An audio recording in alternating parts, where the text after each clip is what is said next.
दोस्तों Iran star Tuntun Yadav ji अपने दुल्हनिया को लेकर कहाँ जा रहे हैं दोस्तों, इसी फोटो को लेकर इस वीडियो में बात करने वाले हैं दोस्तों। तो वीडियो को पूरा देखिएगा। नमस्कार दोस्तों, हम बिकू, आप देख रहे हैं अपना चैनल बिकू भोजपुरी न्यूज़। तो आप लोग के बता दें दोस्तों कि ईरान स्टार टुनटुन यादव जी अपने दुल्हनिया को लेकर गांव चल दिए हैं दोस्तों, जो कि फ्लाइट का फोटो है दोस्तों और सोशल मीडिया पे बहुत तेज़ी से वायरल हो रहा है दोस्तों। और ईरान स्टार टुनटुन यादव जी इस फोटो को शेयर किया है दोस्तों और काफ़ी ज़्यादा वायरल हो रहा है दोस्तों जी। तो इसी फोटो को लेकर मैं बता रहा हूँ दोस्तों कि अपने गाँव चल दिए हैं, यानी बिहार चल दिए हैं दिल्ली से शादी करके ईरान स्टार टुनटुन यादव जी।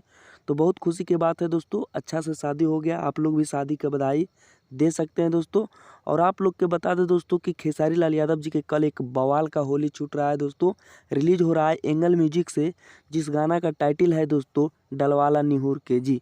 होली गाना है दोस्तों, तो खेसारी लाल यादव जी को गाना का भी आप लोग सपोर्ट कीजिए और इस वीडियो को ज़्यादा से ज़्यादा शेयर कीजिए दोस्तों। बाकी वीडियो पसंद आए तो वीडियो को लाइक करके चैनल को सब्सक्राइब करके जुड़ जाएगा। यहाँ पे खेसारी लाल यादव जी और टुनटुन यादव जी का न्यूज़ मिलते रहता है दोस्तों। धन्यवाद, फिर मिलेंगे बवाल खबर के साथ।